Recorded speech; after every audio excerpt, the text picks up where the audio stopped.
চারপাশে কিছু ভাইরাস গজিয়েছে, যেই ভাইরাসকে আমরা কখনো চিনতাম না, দেখতাম না। এই ভাইরাসের নাম হলো আহলে হাদিস। জোরে বলেন কি হাদিস? ছাত্র ভাইরা বলো কি হাদিস?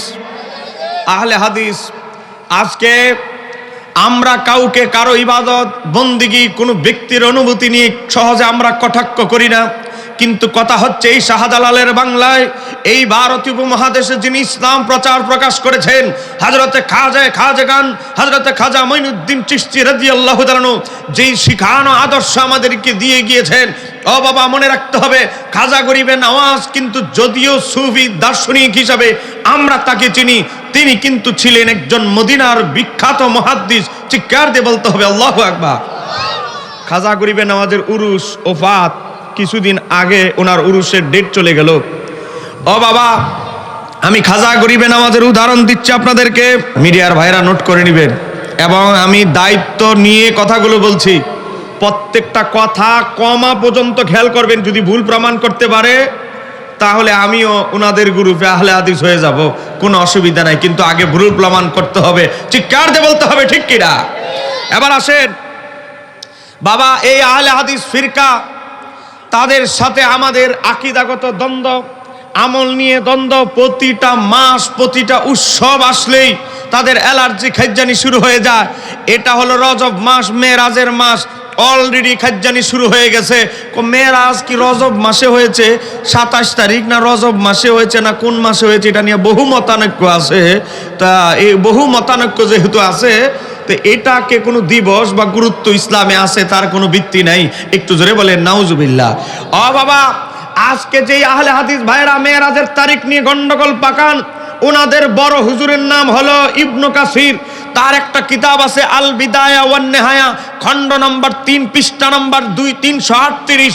সেখানে আল্লামা ইবনে কাসির লিখেছে যে আল্লাহর হাবিবের মেরাজ হয়েছে 27 রজব, এবং এই মতটাকে একদল হাফিজুল হাদিস গ্রহণ করেছে। চিৎকার দিয়ে বলতে হবে সুবহানাল্লাহ। এখন বাবা, তো আহলে হাদিসদের বড় হুজুর ইবনে কাসির, উনারা নামের আগে বলে ইমাম ইবনে কাসির, তো উনার নাম বিক্রি করে চলে, উনার তাফসির ইবনে কাসির থেকে দলিল দেয়, কিন্তু এই জায়গায় আবার উনার এই মতটা আর চোখে দেখে না, তখন লাগায় মোটা দাগের কালো চশমা। আল্লাহ তাদেরকে চশমা খুলে ভালো করে দেখার তৌফিক দান করুক। একটু জোরে বলেন মারহাবা। এবার আসেন ও বাবা, গভীরভাবে লক্ষ্য করেন, আজকে মেরাজের তারিখ নিয়ে যখন গন্ডগোল করে, মেরাজের তারিখ গন্ডগোল শেষ হওয়ার পরে কি হয় জানেন? তারপরে শুরু হয়ে যায় আমার নবীর মেরাজ নাকি হয়েছে স্বপ্নে। আমি জাস্ট তাদের ভ্রান্ত আকীদার তালিকা দিয়ে যাচ্ছি, কারণ সব সংক্ষিপ্ত সময়ে বিস্তারিত জবাব দেওয়া আমার পক্ষে সম্ভব নয়। এই ফিতনার বিরুদ্ধে আমার 11টা লেখা বই আছে। এবার আসেন, তো এই মেরাজের তারিখ নিয়ে করে গন্ডগোল, তার পরবর্তীতে কি করে জানেন? তারপরে কি করে গিয়ে আল্লাহর হাবিবের মেরাজ নাকি হয়েছে স্বপ্নে। জোরে কন্যা নাউজুবিল্লাহ, স্বপ্নে। তো আপনারা বলেন আমার নবীর কি মেরাজ স্বপ্নে হয়েছে না সশরীরে? ও বাবা, সশরীরে। আজকে আপনাদেরকে সহি বুঝাবে, সহি আকীদার দাওয়াত দিবে, সহি হাদিসের দাওয়াত দিবে, দাওয়াত দিতে গিয়ে বুঝাবে আমার নবীর সব মেরাজ তো এটা একটা স্বপ্নের ব্যাপার। ও বাবা, আমরা বিশ্বাস করি যুগের পরে যুগ সমস্ত সুফিয়ায়ে কেরাম, সমস্ত মুজাদ্দিদগণ, পৃথিবীর সমস্ত ইমামগণ, বাবা প্রত্যেক শতাব্দীর মুজাদ্দিদ, চার তরিকার ইমাম, চার মাযহাবের ইমাম একমত পোষণ করেছে আমার নবীর মেরাজ হয়েছে সশরীরে। চিৎকার দিয়ে বলতে হবে ঠিক কিনা? এবার আসেন, আমরা কোরআন থেকে আগে দেখি নবীর মেরাজ কি স্বপ্নে না জাগ্রত অবস্থায়। এবার দেখেন কোরআনুল কারীমে আমার আল্লাহ বলছে, আমার আল্লাহ কোরআনুল কারীমের মধ্যে 1500 বছর আগের লাউহে মাহফুজের কোরআন, যেটা আল্লাহর হাবিবের কাছে এসেছে, সেই কোরআনের মধ্যে আমার আল্লাহ শুধু মেরাজ সম্পর্কে 2টি সূরা নাজিল করেছেন। একটা হচ্ছে সূরা বনী ইসরাইল, আর একটা হচ্ছে সূরা আন-নাজম। সূরা বনী ইসরাইলের 1 নম্বর আয়াতে আমার আল্লাহ বলছে সুবহানাল্লাযী আসরা বিআবদিহি।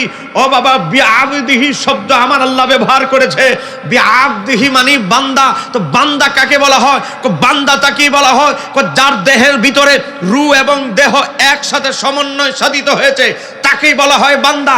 আমাদের নাতিভূতি যারা এখনো দুনিয়াতে আসে নাই, তারা আছে আলমে আরোহাতে, তাদেরকে কিন্তু বান্দা বলা হবে না। কেন বান্দা বলা হবে না? কখন বান্দা বলা হবে? মা বাবার উসিলার মাধ্যমে যখন তারা পৃথিবীতে জীবিত অবস্থায় ভূমিষ্ঠ হবে, তখনই তাকে বান্দা বলা হবে। ও বাবা, তাহলে আল্লাহ সুবহানাহু তাআলা এই আয়াতের মধ্যে সুবহানাল্লাযী আসরা বিআবদিহি শব্দ ব্যবহার করে আমার আল্লাহ এটাই বুঝাই দিলেন, ও বিশ্ববাসী, আমার আল্লাহ এটা জানে বিশ্ববাসীর উম্মতে মুহাম্মাদীর নামধারী কিছু মুনাফিক বাটপার বের হয়ে যাবে, যারা আমার নবীর মেরাজকে বলবে নিছক একটা স্বপ্ন। এজন্য আমার আল্লাহ বিআবদিহি শব্দ ব্যবহার করে ১৫০০ বছর আগে এই কথিত লামাযাবি বাতিলপন্থীদের জবাব দিয়ে দিয়েছেন। চিৎকার দিয়ে বলতে হবে আল্লাহু আকবার। ও বাবা, আজকে নবীজির মেরাজ নিয়ে ১৬টা ষড়যন্ত্র। আমি বলবো কয়টা? মাত্র আসছি ২ নম্বরে। ১৬টা ষড়যন্ত্র। তারা আজকে শুধু মেরাজের যে সাইনবোর্ডে মেরাজ মানে, কিন্তু মেরাজের যে ভিতরের হাকিকতের কিছুই মানে না। তো এটা কি অরিজিনাল মানা না ২ নম্বরই চিন্তা করা? ২ নম্বরই দেখেন। আমি তো মাত্র ২ নম্বরে এসেছি। শুধু মেরাজ নিয়ে যদি লামাযাবিদের বাটপারি দেখেন, মনে করেন আমার ১.৫ ঘন্টা সময় দিতে হবে শুধু মেরাজের যারা চতুরতার আশ্রয় নেয়। এবার আসেন বাবা, আমরা বিশ্বাস করি আল্লাহর হাবিব সাল্লাল্লাহু আলাইহি সাল্লাম সহ সমস্ত আম্বিয়া কেরাম তারা তাদের মাজারে জীবিত। কথা বলেন ঠিক কিনা? মেরাজ থেকে আমরা এই আকীদা শিক্ষা পাই। দলিল সহিহ মুসলিমের 2372 নম্বর হাদিস, কিতাবুল ফাজাইল, হযরতে আনাস রাদিয়াল্লাহু তাআলা থেকে বর্ণিত। তিনি বলছে, মারারতু আলা মুসা, আমার নবী বলছে আমি মুসা নবীর মাজারের পাশ দিয়ে যাচ্ছি, দেখতে পাচ্ছি মুসা আলাইহিস সালাম ওনার মাজারের মধ্যে দাঁড়ায়া নামাজ পড়তেছে। একটু জোরে বলেন না সুবহানাল্লাহ। আবার আমরা যদি সহিহ মুসলিমের 2372 নম্বর হাদিস তো দেখলাম, মুসা নবী তার মাজারের মধ্যে দাঁড়ায় নামাজ পড়তে আমার নবী বুরাকে আরোহিত অবস্থায় দেখলেন। তারপরে আমার নবী যখন বাইতুল মুকাদ্দাসে চলে গেলেন, গিয়ে দেখে সহিহ মুসলিমের 162 নম্বর হাদিস, আমার নবী গিয়ে দেখে যে মুসা নবীকে উনার মাজারে দাঁড়ায় নামাজ পড়তে দেখলেন, সেই মুসা নবী আমার নবীর পিছনে মুক্তাদি হওয়ার জন্য ইন্তজার করতেছে। চিৎকার দিয়ে জোর ভদ্রকণ্ঠে বলতে হবে আল্লাহু আকবার। ও বাবা, দেখেন মুসা নবীর কবর এক জায়গায়, আদম নবীর কবর এক জায়গায়, ইদ্রিস নবী আছে জান্নাতে, হযরত ঈসা নবী হলো আসমানে। এক এক নবী বিভিন্ন জায়গার মধ্যে রয়েছে। আমার আল্লাহ চিন্তা করলেন আল্লাহর হাবিবের লকব টাইটেল হচ্ছে ইমামুল মুরসালিন, সমস্ত মুরসালিন রিসালাতপ্রাপ্ত নবী রাসূলদের ইমাম। তো আমার আল্লাহ কি করলেন যে আমার হাবিবকে তো আমার কাছে ডেকে নিয়ে আসবো, কিন্তু এই যে টাইটেল ইমামুল মুরসালিন, এই টাইটেলের তো একটা পরিপূর্ণতা লাভ করতে হবে আমার বন্ধু। ও বাবা, লক্ষ্য করেন আমার নবীর মেরাজ হবে আসমানে, কিন্তু আমার নবী কি করলেন জানেন? আমার আল্লাহ তার হাবিবকে আগে নিলেন বাইতুল মুকাদ্দাসে। কেন বাইতুল মুকাদ্দাসে নেওয়ার প্রয়োজন হলো? তো দিদার তো হবে আল্লাহ, তো বাইতুল মুকাদ্দাসে যাওয়ার কি দরকার? আমার আল্লাহ কি করলেন? সমস্ত আম্বিয়া কেরাম যারা যে যেখানে আছে, আমার আল্লাহ হুকুম করে দিলেন, হে ইদ্রিস তুমি তো আছো জান্নাতে, হে ঈসা তুমি তো আছো আসমানে, হে ইব্রাহিম, মুসা, ঈসা, আদম, হে ইউসুফ, সমস্ত আম্বিয়া কেরাম তোমরা যে যেখানে থাকে না কেন, আমার হাবিব কেন তোমাদের জন্য বাইতুল মুকাদ্দাসে গিয়ে অপেক্ষা করতে না হয়? আমার হাবিব বুরাকে যাওয়ার আগে তোমরা আমার হাবিবের জন্য, আমার হাবিবের পিছনে নামাজ পড়ার জন্য বাইতুল মুকাদ্দাসে গিয়ে অপেক্ষা করো। চিৎকার দিয়ে বলতে হবে আল্লাহু আকবার।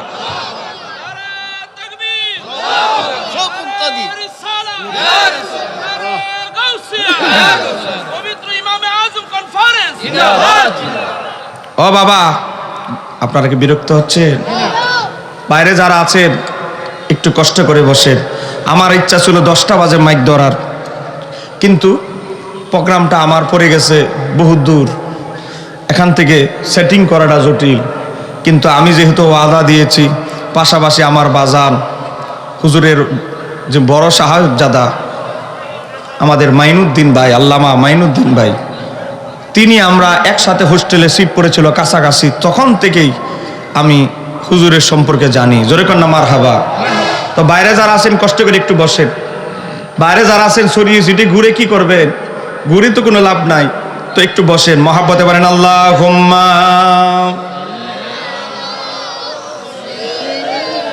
এতগুলো মানুষ, একটু জোরে পড়েন মুহাম্মাদ ওয়ালা।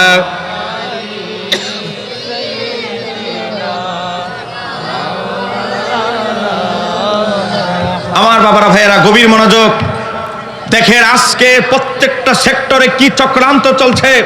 আমার নবীর মেরাজ মনে রাখতে হবে। মেরাজের মাধ্যমে আমার আল্লাহ তার হাবিবকে কতটুকু ভালোবাসেন মনে রাখতে হবে। দুইটা স্থানে আমার আল্লাহ তার হাবিবকে কতটুকু ভালোবাসে এটা প্রকাশ করেছেন।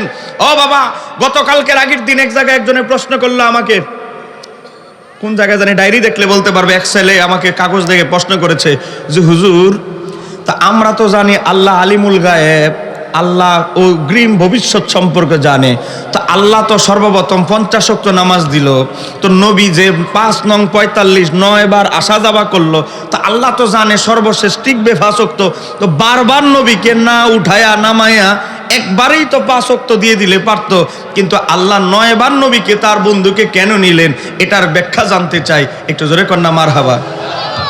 এই প্রশ্নটা আপনাদের কলবে আসে কি আসে না? জোরে বলেন আসে কি না? হয়তো আপনাদের মনে হঠাৎ করে আসতে পারে, কিন্তু আমরা কিন্তু রিচার্জ করে মেরাজ সংক্রান্ত সিরাতের নবীর যত কিতাব আছে দেখে তারপরে বলতে হচ্ছে। ও বাবা, ইমাম কাস্তালানি জগৎ বিখ্যাত সিরাতের ইমাম, আমার নবীজির সর্বশ্রেষ্ঠ যিনি জীবনী লিখেছেন, 2 নাম্বার হচ্ছে ইমাম আব্দুল ওহাব সারানি, আল্লামা শিহাবউদ্দিন খিফাজি, তারা 3 জন ইমাম নকল করেছেন। আমার আল্লাহ তার বন্ধুকে মেরাজের রাতে একবার দেখেন, কিন্তু আমার আল্লাহ সুবহানাহু ওয়া তাআলার ইচ্ছা হলো যে আমার বন্ধুকে মাত্র একবার দেখবো, এটা তো তৃষ্ণা মিটছে না। আমার আল্লাহ এর জন্য পরিকল্পনা করলেন। আমার আল্লাহ জানেন যদি আমি একটু বেশি দেই, 50 ওয়াক্ত দেই, তো আমার হাবিব তার উম্মতের জন্য আবার আসবে কমানোর জন্য, তো যতবার আসবে ততবার আমি আমার বন্ধুকে জিয়ারত করব, দেখব। একটু বজ্রকণ্ঠে বলতে হবে আল্লাহু আকবার। ও বাবা, আজকে আর আপনি যদি প্রেমের দৃষ্টিতে দেখেন বুঝতে পারবেন আল্লাহ তার হাবিবকে বারবার দেখার জন্য, সাক্ষাতের জন্য বারবার নিয়েছেন। আর আপনি যদি বাঁকা দৃষ্টিতে দেখেন, যেমন নাস্তিকরা দেখে, যেমন লামাজাবিরা দেখে, তাহলে লামাজাবিরা বলবে, আহলে এই যারা নাস্তিক তারা বলবে আল্লাহ তো গায়েব জানে না, আল্লাহ যদি গায়েবই জানতো 9 বার কেন নিল? এটা হলো নাস্তিকদের যুক্তি। কিন্তু আমরা দেখি মহাব্বতের যুক্তিতে। ঠিক কার দিয়ে বলেন ঠিক কিনা? ও বাবা, দৃষ্টিভঙ্গির ব্যাপার। আজকে আপনি অবাক হয়ে যাবেন, শত শত ব্লগ, শত শত পেজ বের হয়ে গেছে শুধু নাস্তিকদের। যেই নাস্তিকরা আজকে ওপেনলি কথা বলছে, এই নাস্তিকদেরকে কথা বলার সুযোগ করে দিচ্ছে কথিত বাতিলপন্থীরা। কথা বলেন ঠিক কিনা? আজকে নাস্তিকরা সংশয়.com সংশয়.com-এর নাস্তিকদের ওয়েবসাইটে যাবেন, গিয়ে দেখবেন আমার মিডিয়ার ভাইরা নোট করবেন। আপনারা যদি আল্লাহকে বিন্দু পরিমাণ ভালোবাসেন, কথাগুলো নোট করে নিয়ে যাবেন, কারণ উঠে পড়ে নাস্তিকরা লেগে গেছে। আমাদের সুন্নি স্কলাররা আজকে নাস্তিক নিয়ে কোনো কথাই বলে না। ওয়াজের মঞ্চে গোটা 90% আমাদের আলোচকরা নাস্তিক নিয়ে কথা বলতে চায় না। আমি অবাক হয়ে যাচ্ছি। অথচ আমাদের ব্রিলিয়ান্ট দেশের যারা সম্পদ, মেধাবী ছেলে, বুয়েট থেকে শুরু করে সব ছেলেরা আজকে নাস্তিক হয়ে যাচ্ছে। ও বাবা, আগে হয়তো তাবলিগ, এখন তাবলিগের লোক গিয়ে এখন হইতেছে আহলে হাদিস। বুঝতে হবে, যেই ফেতনা যখন মাথাচাড়া দিয়ে উঠবে, আমাদের দায়িত্ব হচ্ছে হক্কানি আলেমদের সেই ফেতনা সম্পর্কে মানুষদেরকে সচেতনতা লাভ করা। এই কথা বলেন ঠিক কিনা? এবার আসেন, সময় কম। আজকের নাস্তিকরা তাদের ওয়েবসাইটে লিখেছে এই কথা। দেখেন, দেওবন্দির একজন আলেম মাওলানা নুরুল ইসলাম অলিপুরি, উনার বই আছে বিভ্রান্তি নিরসন, বিভিন্ন বাতিলপন্থীদের বই আছে। তারা নবীকে গায়েব জানে না প্রমাণ করতে গিয়ে দলিল আনে। কয় কি নবী নাকি বলেছে, আল্লাহ হাসরে আমার সাথে কি ব্যবহার করবে আমি নিজেই জানি না। আর একটু জোরে বলেন। আর এই দলিল নিয়ে কোট করছিল নাস্তিকরা, তাদের ওয়েবসাইটে দিয়ে দিয়েছে। দেখেন, ইসলাম ধর্মের মুসলমানদের কিতাবই লেখছে নবী মুহাম্মদ তার উম্মতকে কি শাফাত করবে, কি করবে, হ্যাঁ নিজেই জানে না তার সাথে আল্লাহ কি ব্যবহার করবে। একটু জোরে বলেন না নাউজুবিল্লাহ। ও বাবা, নাস্তিকরা যে কথাগুলো লিখতেছে, এই নাস্তিকদেরকে এই কথাগুলো লেখার, বলার, তাদের ওয়েবসাইটে দেওয়ার সুযোগ যারা করে দিয়েছে, তারা হলো এই প্রখ্যাত খারিজি মার্কা বাতিলপন্থীরা। কথা বলেন ঠিক কিনা? আজকে অবস্থা এমন, সর্বাঙ্গে ঘা, ওষুধ লাগাবো, মলম লাগাবো কোথায়? আজকে সময় যেহেতু কম, আমি মেরাজের সবগুলো বাতিলপন্থীদের পয়েন্টগুলোর জবাব দেওয়া আমার সম্ভব নয়। আমি দলিল নোট করে এনেছি, কিন্তু সময়ে আমাকে আটকে দিয়েছে। এবার আসেন, আমরা মেরাজের একটা জিনিস বিশ্বাস করি, মেরাজ সম্পর্কে একটা আকীদা আমাদের আছে। সেটা কি?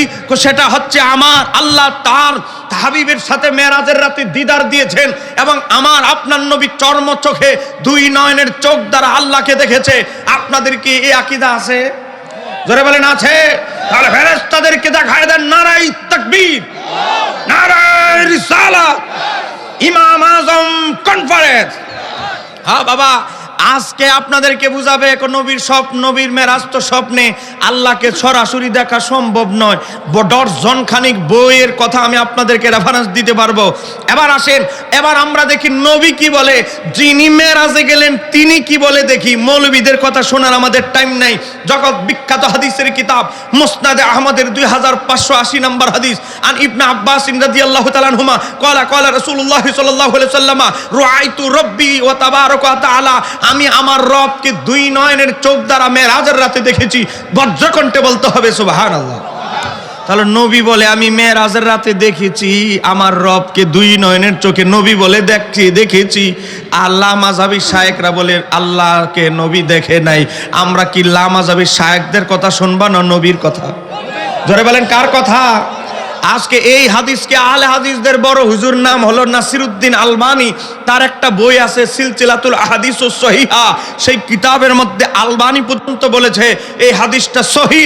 সহিহ জয়ীফও বলে নাই, হাসানও বলে নাই, সহিহ লিগাইরিহও বলে নাই, বলেছে সহিহ লিজাতিহি। হাদিসটা সহিহ সহিহ সহিহ। জোরে বলেন মারহাবা। এবার আরেকটা কিতাবের দলিল দিচ্ছি, অনলাইনে যারা শুনবেন আমার আহলে হাদিস ভাইয়েরা, অনুরোধ করছি আপনারা একটু দলিলটা নোট করে নেবেন। আল্লামা ইমাম ইবনে কাসির, নাম কিতাবের নাম তাফসিরে ইবনে কাসির, যেটার অরিজিনাল নাম হচ্ছে তাফসিরে কোরআনুল আযীম। সেখানে 2 নম্বর খণ্ড 239 পৃষ্ঠা। বাবা এখানে কিতাবটা আছে, সময়ের জন্য দেখাইতে পারতেছি না। আল্লামা ইমাম ইবনে কাসির লিখতেছে, জমহুর সাহাবাই কেরাম, জমহুর তাবিদের মত হচ্ছে কি? মত হচ্ছে আমার নবী চর্ম চোখে আল্লাহকে দেখেছে। বজ্রকণ্ঠে বলতে হবে আল্লাহু আকবার।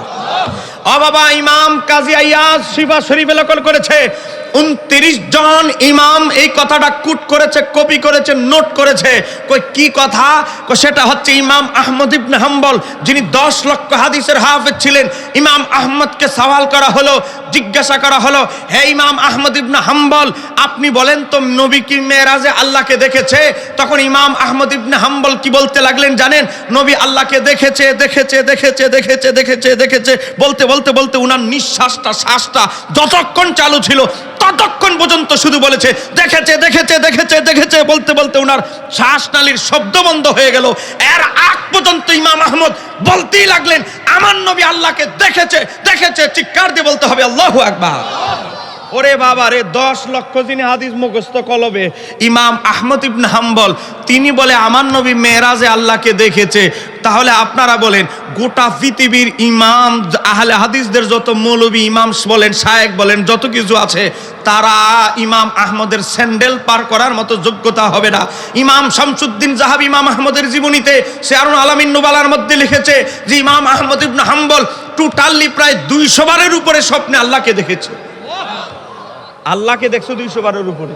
এবং আল্লাহ সুবহানাহু ওয়া তাআলার সাথে ওনার কি কথোপকথন হয়েছে ইমাম আহমদের, সেগুলোও ইমাম জাহাবী তুলে ধরেছে। আর ইমাম জাহাবী আল্লাহর ওলিরাই যদি আল্লাহর দিদার লাভ করতে পারে, আর এটা তো আল্লাহর ওলিরা স্বপ্নে তো অনেক অধিকাংশ ওলিরাই আল্লাহকে দেখে। আরে স্বপ্নে দেখার মধ্যে তো আমার নবীর কোনো বৈশিষ্ট্য থাকে না। নবী তো স্বপ্নে বহুবার তার রবকে দেখেছে। জাগ্রত অবস্থায় আল্লাহ তার হাবিবকে দিদার দিয়ে সমস্ত আম্বিয়া কেরামদের উপরে শ্রেষ্ঠত্ব দান করেছেন। চিৎকার দিয়ে বলতে হবে আল্লাহু আকবার।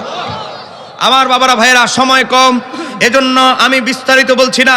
এই লামাযাবি সম্পর্কে আমি একটানা 10 মিনিটই কিছু কথা বলে যাচ্ছি এক নিঃশ্বাসে। আপনারা গভীরভাবে লক্ষ্য করবেন এই লামাযাবিদের চিন্তাধারা কি।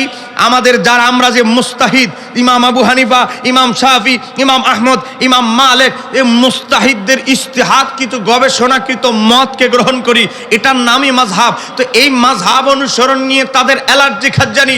ও বাবা, 13ই রজব মাওলা আলীর বেলাদাত শরীফ এই মাসে তো মাওলা আলীর রজব মাসে বেলাদাত উপলক্ষে আমি মাওলা আলী থেকে একটা হাদিস আপনাদেরকে তুলে ধরছি, একটু গভীর মনোযোগ দিন। এই হাদিসটার, এই কিতাবটার নাম হচ্ছে ইমাম তাবরানির আল মুজামুল আওসাত। ইমাম তাবরানির ইন্তেকাল হয়েছে 360 হিজরি, এখন চলে 1445 হিজরি। তো চিন্তা করে দেখেন, প্রায় 1150 বছর আগের ইমাম। জোরে বলেন মারহাবা। আমি 1150 বছর আগের ইমামদের কিতাব থেকে দলিল দিচ্ছি। কোন 1150 বছর আগে? ও বাবা, যখন বাংলাদেশে ইসলাম আসে নাই, ভারতীয় উপমহাদেশে এইভাবে আমরা যেভাবে মুসলমান আছি, ইসলামের ছিটা ফোটাও এরকমভাবে পড়ে নাই। এর বহু আগে যে কিতাব লেখা ইমাম তাবরানির এই আল মুজামুল আওসাত, এই কিতাবটা 16 খণ্ড আমার কাছে আছে। এটা হচ্ছে 2 নম্বর খণ্ড। 2 নম্বর খণ্ডের 172 নম্বর পৃষ্ঠার মধ্যে ইমাম তাবরানি রহমতুল্লাহ আলাই বিশুদ্ধ সনদে একটা হাদিস নকল করছে। আজকে আপনাদেরকে দেখিয়ে দিচ্ছি, যুবক ভাইরা নোট করে নেবেন। আমার বাবা পাশে বসা, আমি যদি ভুল করি, আমি যদি ভুল রেফারেন্স দিয়ে যাই, উনি ধরবে। বাবা, পৃষ্ঠা নম্বর 172, ঠিক আছে? কিতাবের নাম আল মুজামুল আওসাত, লিখেছেন ইমাম তাবরানি, ইন্তেকাল 360 হিজরি, পৃষ্ঠা নম্বর 172, হাদিস নম্বর 1618। দেখেন কি এসেছে, মাওলা আলীর একটা হাদিস বলছি। ও বাবা, কোন মাওলা আলী? যার ব্যাপারে আমার নবী বলেছে, আনা মাদিনাতুল ইলমি ওয়া আলিউন বাবুহা, আমি নবী ইলমের শহর, আলী হচ্ছে তার দরজা। সেই মাওলা আলীর পক্ষে দলিল দিচ্ছি, মাওলা আলীর বর্ণিত হাদিস দলিল দিচ্ছি। মাওলা আলী বলতেছে, আন আলীন, হযরত আলী থেকে বর্ণিত, কলা, তিনি বলতেছে, কুলতু ইয়া রাসূলুল্লাহ, ওগো আল্লাহর হাবিব। মনে রাখতে হবে, মাওলা আলী কিন্তু নরমাল কুলু মাসালা সওয়াল করতেন না। মাওলা আলী সূক্ষ্ম জটিল মাসালা আমার নবীর কাছে দরবারে সওয়াল করতেন, জিজ্ঞাসা করতেন। সে মাওলা আলী সেরে কথা বলতেছে, কুলতু ইয়া রাসূলুল্লাহ, আমি একবার আল্লাহর হাবিবকে প্রশ্ন করলাম, সওয়াল করলাম, জিজ্ঞাসা করলাম, ইন নাযালা বিনা আমরুন লাইসা ফি হাবায়ানুন আমরুন ওয়ালা নাহিয়ুন ফামা তা'মুরুনা। ইয়া রাসূলুল্লাহ, এমন কোন মাসালা যদি আসে যে ব্যাপারে কোরআনে পক্ষেও বলে নাই, বিপক্ষেও বলে নাই, কোরআনে এটার পক্ষেও বলে নাই, এটা করার জন্য বলে নাই, বিপক্ষেও বলে নাই, কিছুই বলে নাই, এই বিষয়ে কোরআন হাদিসে, কোরআনে এই ব্যাপারে কোনো সুস্পষ্ট নির্দেশনা নাই, সুন্নাহের মধ্যে সুস্পষ্ট নির্দেশনা নাই, তখন আমাদের পরবর্তী আলেমদের কি দায়িত্ব? তারা কাকে ফলো করবে, কাদেরকে অনুসরণ করে হেদায়েতের পথে থাকবে? তখন আমার নবী মাওলা আলীর প্রশ্নের জবাবে তখন বলতেছেন, আমার বাবা বাসে বসা, কিতাবের মধ্যে এসেছে, আমার নবী বলছে, তখন তুসাবিরুনাল ফুকাহা, তখন তোমরা ফুকায়ে কেরামদের মতকে আঁকড়ে ধরবে, তাদের সাথে সলা পরামর্শ করবে। চিৎকার দিয়ে বলতে হবে সুবহানাল্লাহ। তাহলে আমার নবী কি বললেন? যে ব্যাপারে কোরআনে পক্ষে না, কোরআন সুন্নাহে পক্ষেও বলে নাই, বিপক্ষেও বলে নাই, অস্পষ্ট জটিল মাসালা। তো জটিল মাসালার সম্মুখীন যখন উম্মতে মুহাম্মাদি হবে, আমার নবী শিখাচ্ছে, উম্মত, তোমাদের জন্য আমি 1500 বছর আগে নবী গাইডলাইন দিয়ে যাচ্ছি। তোমাদের জন্য করণীয় হচ্ছে তুসাবিরুনাল ফুকাহা ওয়াল আবিদিন, যারা ইবাদত পরায়ণ, মুত্তাকি, আবেদ, আল্লাহর ওলি, ফুকাহায়ে কেরাম, তাদের পরামর্শ গ্রহণ করো। তারা যেভাবে রিচার্জ করে উত্তর দিবে, তার উপরে তোমরা আমল করো। চিৎকার দিয়ে বলতে হবে আল্লাহু আকবার। এই হাদিসকে ইমাম নুরুদ্দিন হাইসামি তার মাজমাউ জাওয়ায়েদ হাদিসটিকে সহিহ বলেছেন। ও বাবা, দেখেন, তা আমার নবী বলতেছে, উম্মত, জটিল বিষয় আসলে ফুকায়ে কেরামদের পরামর্শ নাও, তাদের মতকে গ্রহণ করো। আর দেড় বেটারি মৌলবী কোটটাই পরে, ব্যাংকের, ইসলামী ব্যাংকের ম্যানেজার, বিভিন্ন সুদ কোম্পানির ব্যাংকের ম্যানেজার, সে এসে সহিহ হাদিসের দোহাই দিয়ে করে কিন্তু সুদের চাকরি, কিন্তু সহিহ হাদিসের দোহাই দিয়ে আজকে ইমাম আবু হানিফার বিরুদ্ধে কথা বলে, ইমাম আহমদের, ইমাম মালিকের, ইমাম শাফির বিরুদ্ধে কথা বলে। সাবধান হয়ে যাও বলছি, এটা শাহজালালের বাংলা, খাজা গরিবে নওয়াজের বাংলা। এই খাজা গরিবে নওয়াজের ভারতীয় উপমহাদেশে বাংলার শাহজালালের বাংলায় তোমাদের বাটপাড়ি, চতুরতা চলবে না। কথা বলেন ঠিক কিনা?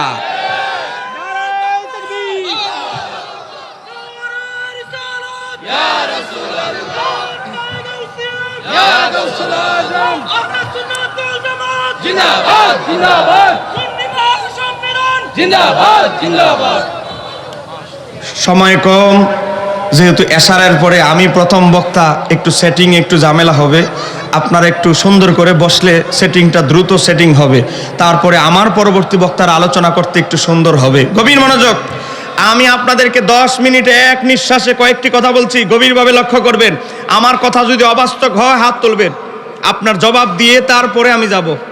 কারণ আমি একটা কথায় বিশ্বাস করি, আমার মাযহাবের নাম হানাফি, আমার দলের নাম আহলে সুন্নাত ওয়াল জামাত, আমার দলেরও কোনো দুর্বলতা নেই, আমার মাযহাবের কোনো দুর্বলতা নেই।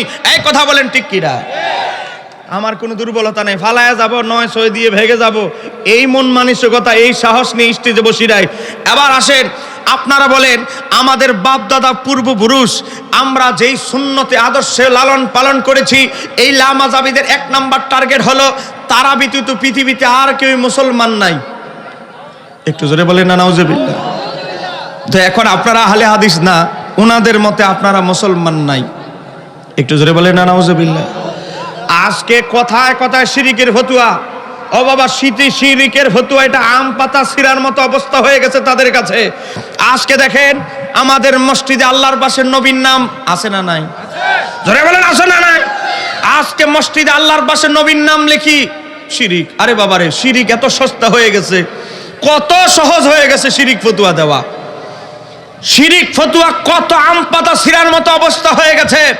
63 পৃষ্ঠার মধ্যে লিখতেছে মসজিদের পাশে দেওয়ালে আল্লাহর পাশে নবীর নাম লেখা নকশা আঁকা, এটা শিরিকি আকীদা। একটু জোরে বলেন না নাউজুবিল্লাহ। শিরিক বুঝেন ওই আমার আখাউড়ার আশিকের রাসূল ভাইরা, দূর দূরান্ত থেকে আগত আমার দিনী ভাইরা, শিরিক যে করে তার কিন্তু ধর্মের ভিতরে আর কোনো জায়গা নাই, সে হলো মুশরিক। মুশরিকের ধর্মের সাথে ইসলাম ধর্মের সাথে কোনো সম্পর্ক নাই।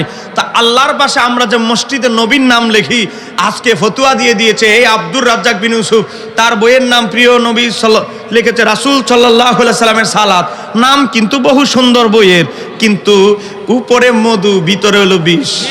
কথা কি বুঝতে পারছে? উপরে বোতলে লেবিল লাগিয়েছে মধু, ভিতরে হলো বিষ। আজকে আখাউড়ার আশিকের রাসূল ভাইরা, দূর দূরান্ত থেকে আমার মুরব্বী বাবারা যারা চেয়ারে বসে আছেন, আপনাদের মহল্লায় মসজিদ আছে, আল্লাহর নাম ডান পাশে, বাম পাশে নবীর নাম। আজকে এই মৌলবী বলতেছে লামাযাবির একজন নয়, গোটা লামাযাবিদের আকীদা এটা। তাদের আকীদা হচ্ছে আল্লাহর পাশে নবীর নাম লেখা এটা শিরিক। আবার যুক্তি দেয়, বাচ্চারাও হাসবে যুক্তি শুনে। যুক্তি দিচ্ছে কি, আমি যদি ভুল কথা বলি আমার বাজান আছে ধরবে, যুক্তি দিচ্ছে এর দ্বারা আল্লাহ এবং মুহাম্মদ সাল্লাল্লাহু আলাইহি সাল্লামকে সমমর্যাদার অধিকারী গণ্য করা হয়। একটু জোরে বলেন নাউজুবিল্লাহ। আচ্ছা আপনারা একটু আমাকে বলেন তো, আপনারা বলেন নবীকে আমরা কখনো আল্লাহর সমান মর্যাদার মনে করি? এটা কিন্তু ঈমান, এটা কিন্তু মুস্তাহাব মাসালা নয়। ও বাবা, নফল মাসালা নয়, ঈমানের ব্যাপার।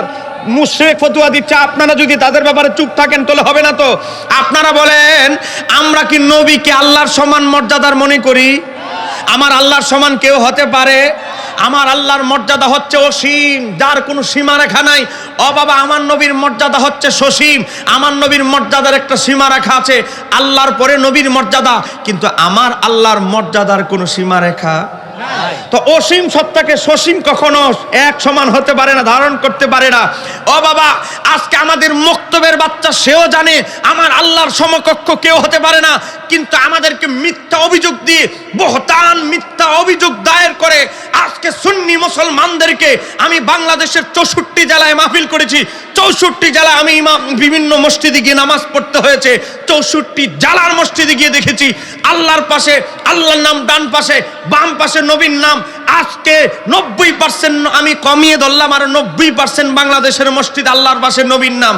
এই হুজুরদের মতে 90% যত মসজিদের মুসল্লি আছে এরা আর কেউ মুসলমান নাই, এরাই খালি মুসলমান। একটু জোরে বলেন নাউজুবিল্লাহ। তাহলে আপনারা কি এই ফতুয়ার সাথে একমত? জোরে বলেন একমত। ও বাবা, তাফসিরে কবির লিখেছেন ইমাম ফখরুদ্দিন রাজি, খণ্ড নম্বর 2 পৃষ্ঠা নম্বর 338, লা ইলাহা ইল্লাল্লাহু মুহাম্মাদুর রাসূলুল্লাহ লিখে সার্চ দিও শামিলার মধ্যে গিয়ে। আমার আহলে হাদিস ভাইদেরকে বলবো ওকে এটা খুঁজে পাবে। ও বাবা, আল্লাহর হাবিব সাল্লাল্লাহু আলাইহি সাল্লাম আবু বকরকে একটা আংটি দিয়ে বললেন, আবু বকর তুমি স্বর্ণকারের দোকানে গিয়ে আল্লাহু লেখে সুন্দর করে নিয়ে আসো। আবু বকর সিদ্দিককে একটা আংটি দিয়ে আমার নবী আংটি দিলেন আবু বকরকে, আবু বকর যাও এই আংটিটার মধ্যে আল্লাহু লেখাটা সুন্দর করে স্বর্ণকারের দোকান থেকে খোদাই করতে দিতে বলো। তো আমার নবীর আংটি মোবারক নিয়ে আবু বকর রওনা দিল। তা আবু বকর চিন্তা করলো, আল্লাহ আরশে আজিমে আল্লাহর পাশে নবীর নাম লেখছে, আর আমি আংটির মধ্যে শুধু আল্লাহর নাম থাকবে, নবীর নাম থাকবে না, এটা তো হতে পারে না।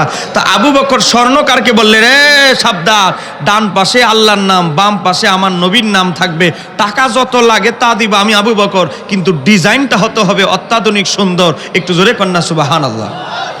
আজকের মৌলবীরা শিরিক বুঝে ফেলে, আল্লাহর পাশে নবীর নাম দেখলেই শিরিকের ফতুয়া। বাবা, গভীরভাবে লক্ষ্য করেন, আবু বকর সিদ্দিক স্বর্ণকারকে হুকুম দিয়ে চলে আসলেন। 2-3 দিন পরে গেলেন আংটি আনার জন্য।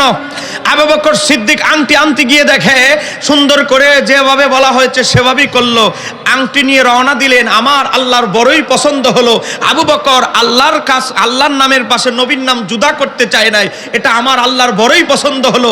আমার আল্লাহ জিব্রাইলকে পাঠিয়ে দিলেন, জিব্রাইল তুমি যাও, আবু বকরের পকেটে তো আংটি আছে, তুমি অদৃশ্যভাবে আল্লাহ আমার নাম ডান পাশে বাম পাশে আমার বন্ধুর নাম, আমার বন্ধুর নামের নিচে নিচে আবু বকরের নামটা তুমি খোদাই করে দাও। আবু বকর সিদ্দিক যখন আমার নবীকে আংটি মোবারক দিলেন, দেখে আল্লাহর হাবিব মুস্কি হাসি দিলেন, দিয়ে বলে আবু বকর অনেক সুন্দর কাজ করিয়ে এনেছো।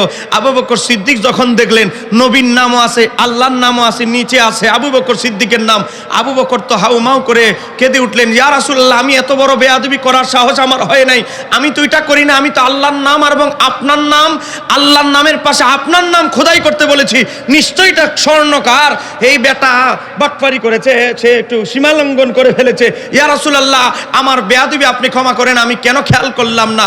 ও আমার বাবার ভাইরা, আমার নবী মুচকি হাসি দিয়ে বলেন, আবু বকর তুমি আল্লাহর পাশে আমার নাম লেখা বড়ই পছন্দ করেছো, তোমার অন্তর চেয়েছে আল্লাহর পাশে আমার নাম থাকুক, আমার আল্লাহর এটা বড়ই পছন্দ হয়েছে, এজন্য আমার আল্লাহ তোমার নাম আমার নামের নিচে তোমার নাম গায়বীভাবে অদৃশ্যভাবে খোদাই করে দিয়েছেন। চিৎকার দিয়ে বলতে হবে আল্লাহু আকবার।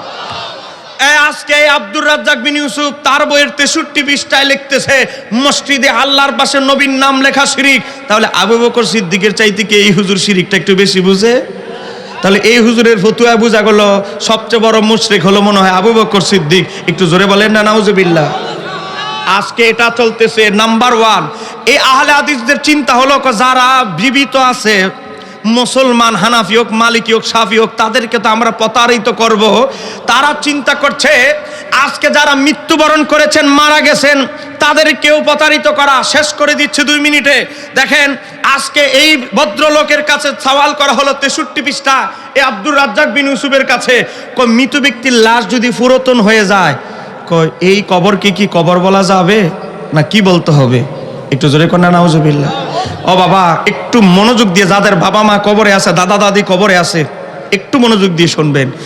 আজকে তাকে প্রশ্ন তো কেউ করে না, নিজে নিজে প্রশ্ন বানিয়েছে। প্রশ্ন কি বাজান? কবরবাসী যদি পুরাতন হয়ে যায় কবর, এটা কি কবর থাকবে না কবর থাকবে না? আচ্ছা আপনারা বলেন, কবর যত পুরাতনই হোক কবরকে কবর বলতে হবে কি হবে না? কবর 300 বছর 500 বছর হলে কি এটা কবরের নাম বাদ দিয়ে অন্য কোনো নাম বলা যাবে? আজকে আব্দুর রাজ্জাক বিন ইউসুফ ফতোয়া দিতেছি কি জানেন? দেখেন আমি যদি একটা শব্দ কমা পর্যন্ত বানিয়ে বলি, ধরবেন স্টেজে বই আছে, লিখতেছে আর যদি, মনোযোগ, আর যদি সে কবর বহু পুরাতন হয়, কবর কোনো মুসলমানের কবর যদি পুরাতন হয়ে যায়, তো হাড্ডি মাটিতে মিশে গিয়ে সবকিছু মাটি হয়ে যায়, তাহলে সেই জায়গা এখন আর কবর না, এটা জায়গা হয়ে গেছে, তাহলে সেই জায়গা সাধারণ জায়গার মতো হয়ে যাবে। জোরে বলেন না, আর একটু বজ্রকণ্ঠ বলেন।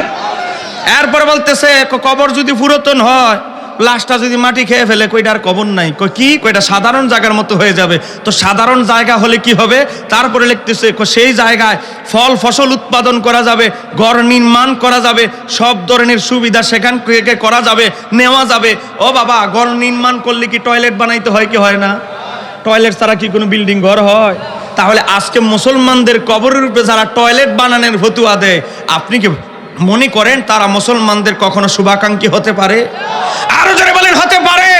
এই লামা ঝাবিরা চিন্তা করলো জীবিত যারা আছে এদেরকে তো বই লেখা ভিডিও বার্তা দিয়ে ধোঁকা দিতেছি, যারা মারা গেছে এদেরকেও তো একটা সাইজ করা দরকার। তো এজন্য আমাদের পূর্বপুরুষ, বাপ দাদা পূর্বপুরুষদের কবরের উপরে ট্রাক্টর চালানোর জন্য, টয়লেট নির্মাণ করার জন্য আজকে এই লামাজাবিরা ফতোয়া দিচ্ছে আমাদের পূর্বপুরুষদের কবর যদি পুরাতন হয়ে যায়, তার এটার কবর না, এটা যে কোনো জিনিসে আপনি চান কাজে লাগাইতে পারবেন। বজ্রকণ্ঠে বলতে হবে নাউজুবিল্লাহ। তাহলে এই ফতোয়ার সাথে কি আপনারা একমত? জোরে বলেন একমত। এই লামাজাবিদের চিন্তাধারা হলো তারা নিজেদের ছাড়া আর কেউরে মুসলমান মনে করে না। দেখাইলাম তাদের কবর ছাড়া আর কেউর কবরকে কবর মনে করে না। তাদের নামাজ ব্যতীত অন্যের নামাজকে এরা নামাজই মনে করে না। আপনি যদি বিশ্বাস না হয় দেখেন, এই আরেক ভদ্রলোক মুজাফফর বিন মহসিন তার বই জাল হাদিসের কবলে রাসূলুল্লাহর সালাত পৃষ্ঠা নাম্বার 28 28 নম্বর পৃষ্ঠায় লিখতেছে বর্তমান সমাজে, মানে আমরা যারা হানাফি সমাজে যে সালাত প্রচলিত আছে তা জাল ও জয়ীফ হাদিস ভিত্তিক বানোয়াট সালাত। তার মানে কি তাদের নামাজই নামাজ আর আমাদের নামাজ হলো বানোয়াট নামাজ। আমাদের নামাজ চলে গেছে সব বঙ্গোপসাগরে, আর এদের নামাজ এই যে মহিলাদের মতো হাত বাঁধে, এমনি হাত বাঁধে, ঠ্যাং দুইটা ছড়ায়, ওয়ালা দোয়ালিন বলার পরে বলে আমিন। ও বাবা, আমার আল্লাহ কোরআনে বলতেছে অকুমু লিল্লাহি কানিতিন, তোমরা আল্লাহর সামনে নামাজে দাঁড়াও বিনয়বত, বিনয় সহকারে। আর এরা এমনি দাঁড়া ঠ্যাং দুইটা ছড়ায়া মনে হয় কুস্তি খেলবে। এই কথা বলেন ঠিক কিনা? আজকে আমি সর্বশেষ আপনাদেরকে 2 নাম্বার লামাজাবিদের টার্গেট বলে যাচ্ছি। লামাজাবিদের 2 নাম্বার টার্গেট হচ্ছে আমার নবীর যে প্রতিষ্ঠিত সুন্নত, যেগুলো নিয়ে কখনো দ্বন্দ্ব নেই, সে প্রতিষ্ঠিত সুন্নতকে জবে করা, বেদাত বলে ফতুয়া দেওয়া হলো তাদের টার্গেট।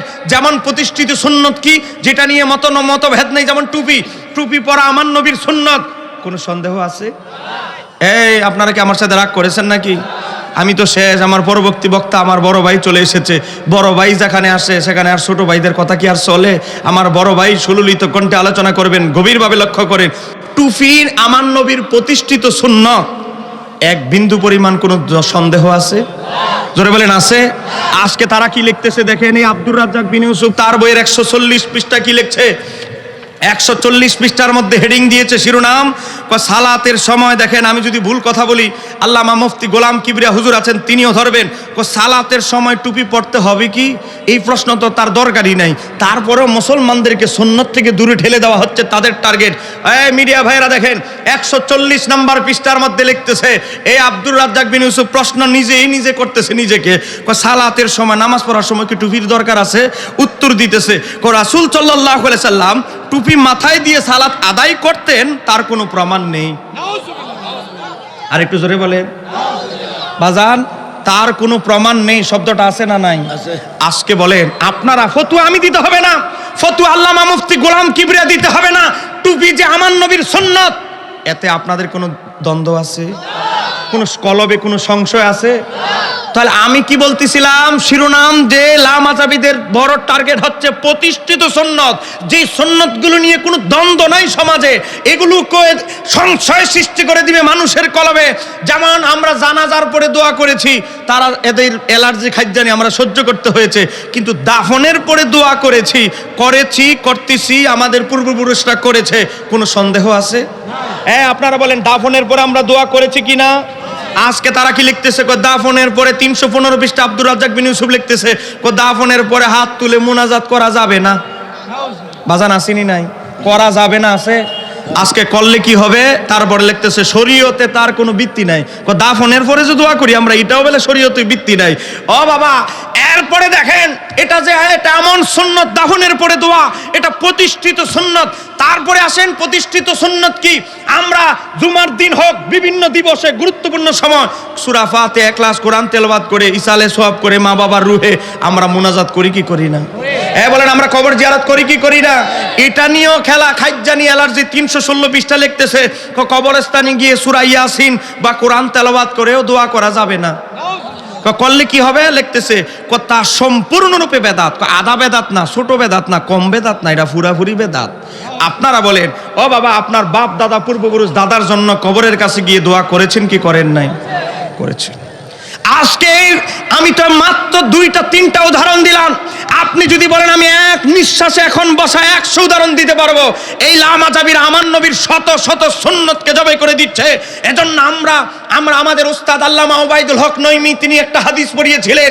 ও বাবা, আমার নবী বলেছে, হযরত আনাস থেকে বর্ণিত, ফিতনা ফাসাদ এমন একটা সময় আসবে, ওই ফিতনা ফাসাদের যুগে যদি হক্কানি আলেমরা কেউ আমার একটা সুন্নতকে, মৃত্যু সুন্নতকে জিন্দা করে, তার জন্য 100 শহীদের জবাব। আমরা তখন হয়তো বুঝি না, এখন বুঝতেছেন, দেখতেছেন, এই ফিতনা ফাসাদের যুগে এই বাতিল পন্থীরা আমার নবীর শত শত সুন্নতকে বেদাত বলে ফতোয়া দিচ্ছে। এজন্য আমাদের হক্কানি আলেমদের দায়িত্ব হচ্ছে এই বেদাতকে রুখে দিয়ে আমার নবীর প্রতিষ্ঠিত সুন্নতগুলোকে জিন্দা করা। কথা বলেন ঠিক কিনা? নারে তাকবীর, নারে তাকবীর, নারে রিসালাত, ইয়া রাসূলুল্লাহ, নারে তাওসিয়ত, ইয়া গাউসুল আজম, মুফতি শহীদুল্লাহ বাহাদুর সাহেব। এরা মুসলমান দানাবে, এরা মুসলমান দান হইব গুণ হইব। কথা কোন মুসলমান না গুণ হইব, এরা মুসলমান না। কথা বলেন ঠিক কিনা? আমার বাজানের সাথে আপনারা একমত কিনা? দুই হাত তুলে ফেরেশতাদের দেখায় দেন নারায়ে তাকবীর, নারায়ে রিসালাত। লা মাযহাবী আছে যেখানে, জোরে বলতে হবে, লা মাযহাবী আছে যেখানে। ও বাবা, লা মাযহাবীদের বিরুদ্ধে আমি 11টা বই লিখেছি, জোরে কোন না মারহাবা। 11টা, এখনো একটা বইয়ের জবাব আমার পাশে, কি আমার ওয়াজ শেষ, আমি শেষ করে দিলাম।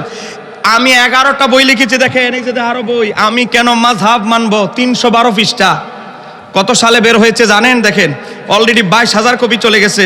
প্রথম ছাপানো হয়েছে 2018 সালে, এখন চলে 2024। 18 আর হইলো 24, 4 আর 2, 6 বছর হয়ে গেছে। 312 পৃষ্ঠা মাযহাবের পক্ষে বই লিখেছি, 6 বছর পরেও এখনো জবাব আসে নাই, কিয়ামত পর্যন্ত জবাব আসবে না। এই কথা বলেন ঠিক কিনা? এরপরে দেখেন লা মাযহাবীদের সাথে আমাদের 25 মাসালার দ্বন্দ্ব। এই বইটা নাই গাড়িতে, কেউ চাইলে দিতে পারবো না, আপনারা চাইলে পরে অনলাইনে অর্ডার দিবেন। দেখেন এই 25 মাসালা লা মাযহাবীদের নামে আছে হাত বাঁধা, তারা মুখের মহিলাদের মতো হাত বাঁধে, বারবার আঙ্গুল নাচায়। তারপরে আসেন ওয়ালাদ দালিন বলার পরে চিৎকার মেরে বলে আমিন। ওই দিন হাজীগঞ্জের এক লোক নামাজের মধ্যে ভিড়া শুরু করছে, বেটার 2টা রিং পরে আনছে ইন্ডিয়াতে, হার্টের রোগী, এর সামনে এমন চিৎকার দিয়ে আমিন বলছে, বেচারা কাইপ্পা উঠছে, নামাজের সেজদার জায়গায় গিয়ে পড়ছে। এই বেচারা নামাজের মধ্যে দেওয়া শুরু করছে। এরকম মায়ের খাওয়া কিছু মুসল্লি আছে না নাই? ও বাবা, এই তাদের জবাবে এরপরে বলে তারাবি নামাজ নাকি 8 রাকাত। আজকে এমনি মানুষ নামাজ পড়তে চায় না, তারা আরো ইবাদত কমায়া মানুষদেরকে ইবাদত থেকে দূরে সরানোর চক্রান্ত। তারপরে বলে বিতির নাকি 1 রাকাত। আও বাবা, জানাজার পরে দোয়া নাই, দাফনের পরে নাই, কবর জিয়ারত করে সূরা ফাতিহা ইখলাস পড়া, এটা নাকি সম্পূর্ণরূপে বেদাত। এই ধরনের। এরপরে আল্লাহর পাশে নবীর নাম লেখা, হইতে দেখাইলাম আমি 32টা হাদিস দিয়েছি। আমার আল্লাহ জান্নাতের বাতায় আরশে আজিমের খুঁটিতে বিভিন্ন জায়গায় আমার আল্লাহ তার নাম, আল্লাহর নামের পাশে তার বন্ধুর নাম খোদাই করেছেন। জোরে বলেন আল্লাহু আকবার।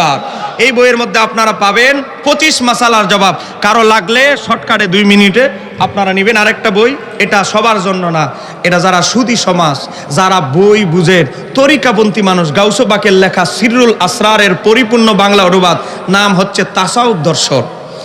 তাসাউফ যারা জানতে চান তাদের জন্য এই বইটা। এটা সবার না, এটা সবাই বুঝবে না। গাউসে পাকের বই বুঝার মতো ক্ষমতা সবার নাই।